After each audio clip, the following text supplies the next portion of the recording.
শিবনিবাস মন্দিরে পুজো দিয়ে প্রচারে নামলেন কৃষ্ণগঞ্জ বিধানসভার বিজেপি প্রার্থী। কৃষ্ণগঞ্জ 88 নম্বর বিধানসভার ভারতীয় জনতা পার্টির প্রার্থী সুকান্ত বিশ্বাস তার দলের কর্মীদের নিয়ে শিবনিবাস শিব মন্দিরে পুজো দিলেন। এছাড়াও রামসীতা মন্দিরে পুজো দিয়ে নির্বাচনী প্রচার শুরু করলেন।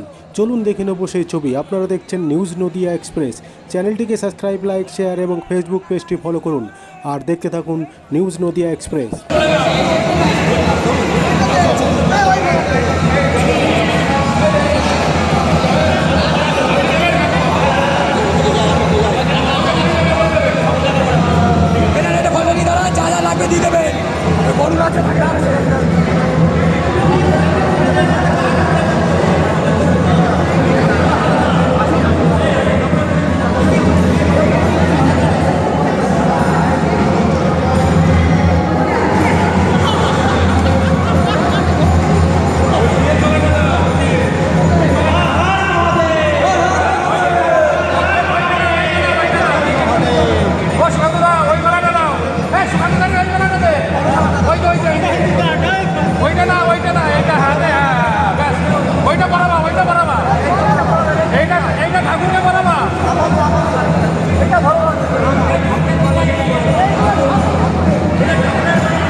এই আকন্দর মালাটা পরাবো, আকন্দর হ্যাঁ না ওই সুকান্তদার বলে আকন্দর মালাটা পরাবো।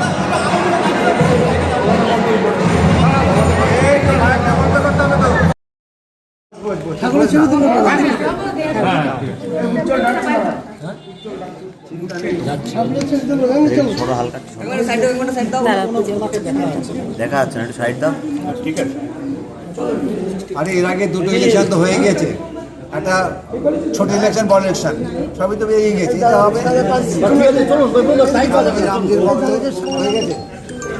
চলুন তো টাইম পাওয়া যাবে না।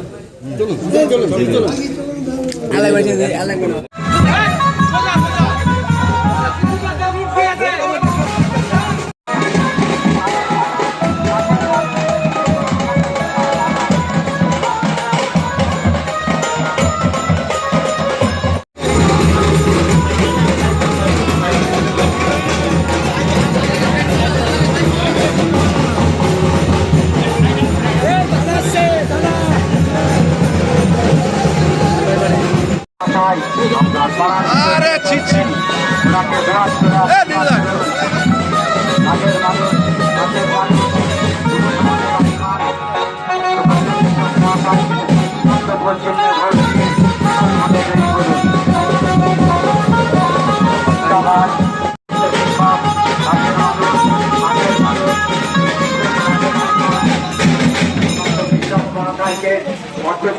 ভোট দিয়ে বিপুল ভোটে জয়ী করুন।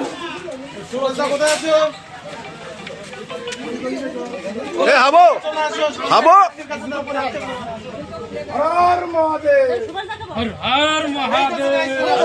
একটু যাবো পিছনে।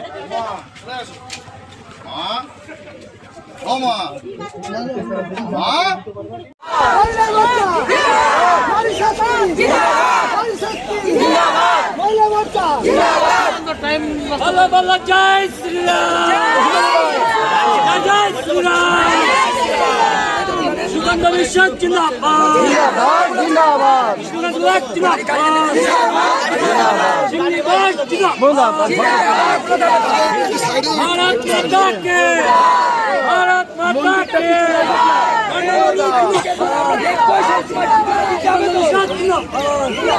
চলো চলো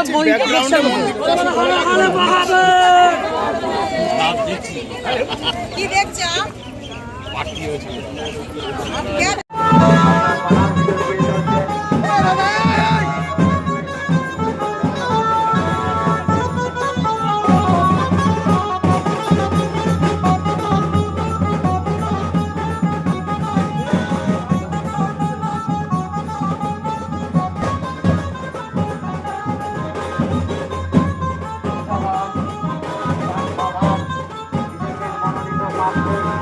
সুকান্ত বিশ্বাস মহাশয়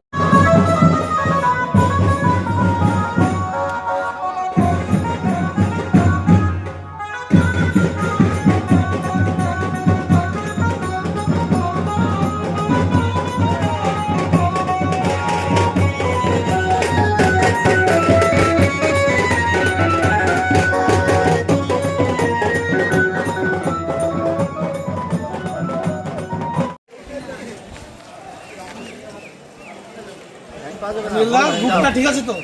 বুকটা পায়ে হেঁটে যাবে। কৃষ্ণগঞ্জ বিধানসভা বিজেপি মনোনীত প্রার্থী শিক্ষক সুকান্ত বিশ্বাস কৃষ্ণগঞ্জ বিধানসভা বিজেপি মনোনীত প্রার্থী শিক্ষক সুকান্ত বিশ্বাস জিন্দাবাদ জিন্দাবাদ জিন্দাবাদ জিন্দাবাদ। জয় শ্রীরাম জয় শ্রীরাম। যান বন্ধু, আপনি চলে যান।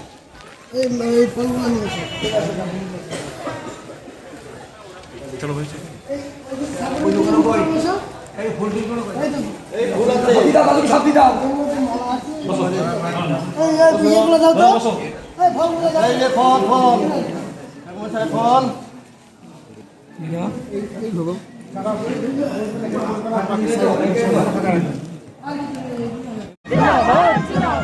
শিক্ষক সুকান্ত বিশ্ববিদ্যালয়কে কৃষ্ণগঞ্জ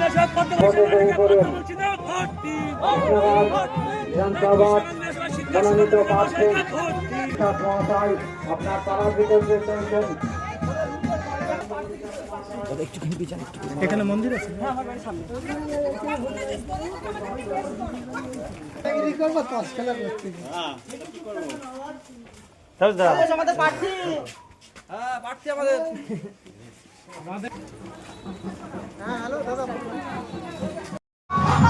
শেখনিবাস দাসপাড়ার ভিতর দিয়ে বিজেপির মনোনীত প্রার্থী শিক্ষক সুকান্ত বিশ্বাস মহাশয়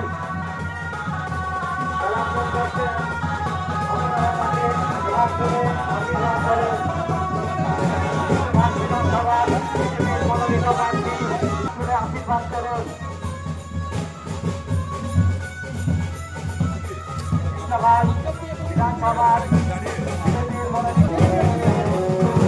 কৃষ্ণগঞ্জ বিধানসভার বিজেপি মনোনীত প্রার্থী সুকান্ত বিশ্বাস মহাশয় আপনাদের সবার ভিতর দিয়ে যাচ্ছেন।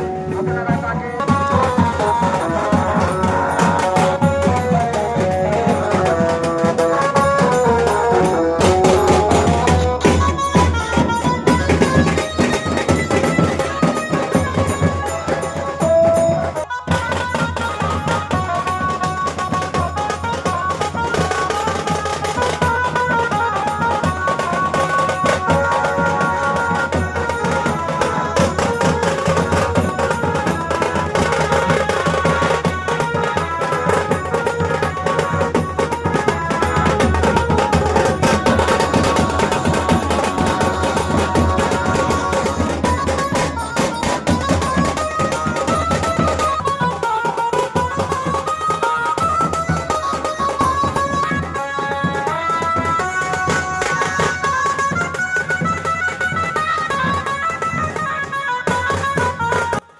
বিজেপি প্রার্থী সুকান্ত বিশ্বাস মহাশয় কি বললেন শুনবো।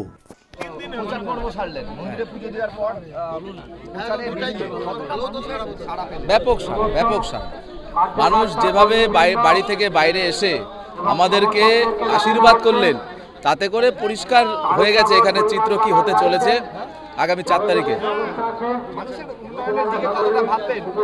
বিগত দিনে তো উন্নয়ন অনেকটাই থমকে রয়েছে, যতটা উন্নয়ন হওয়ার কথা মানুষ।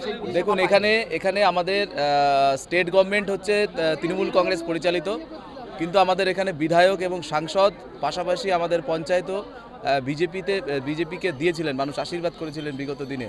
স্বাভাবিকভাবে বিধানসভার যে কোটা থাকে বা লোকসভার যে কোটা থাকে, সেটা কিন্তু আমাদের এই একটা দুটো পঞ্চায়েত বাদ দিয়ে বাকি জায়গাতে পুরো বিধানসভাতেই তৃণমূল ক্ষমতায় থাকার কারণে তৃণমূল কিন্তু তারা অ্যাডমিনিস্ট্রেটিভ দিক দিয়ে প্রেশার করে আমাদের সাংসদ এবং বিধায়কদেরকে কাজ করতে বাধা সৃষ্টি করেছেন। ফলে সেই জায়গাতে কোথাও গিয়ে উন্নয়ন থমকে গেছিলো। আর যেহেতু এখানকার মানুষ তারা বিজেপিকে সাপোর্ট করে, তাই স্টেট গভর্নমেন্টও অন্য কোনো ডেভেলপমেন্ট ফান্ড থেকে তারা কৃষ্ণগঞ্জকে কখনো দেখেনি।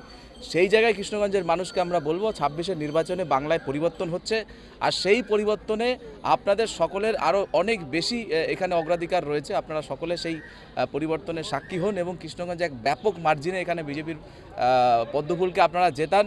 আমরা দায়িত্বের সঙ্গে কথা দিচ্ছি, কৃষ্ণগঞ্জের যে উন্নয়ন থমকে গেছে, সেই থমকে থাকা উন্নয়নকে আমরা একটা জায়গাতে নিয়ে যাব, যাতে করে কৃষ্ণগঞ্জের মানুষ তারাও কিন্তু ভেবে দেখতে পারে যে আমরা সীমান্তে থাকলেও আমাদের সঙ্গে কলকাতার মানুষের খুব বেশি পার্থক্য কিন্তু আমাদের সঙ্গে থাকবে না।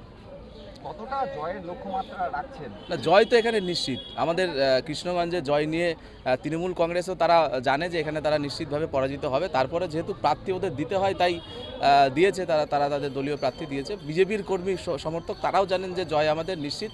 এবারে আমরা সেটা কতটা লেভেল পর্যন্ত নিয়ে যাব, এবার আমাদের যেটা প্রাথমিক ধারণা রয়েছে, আমার ধারণা সেটা মোটামুটি 50,000-এর কাছাকাছি আমাদের জয়ের মার্জিন হবে।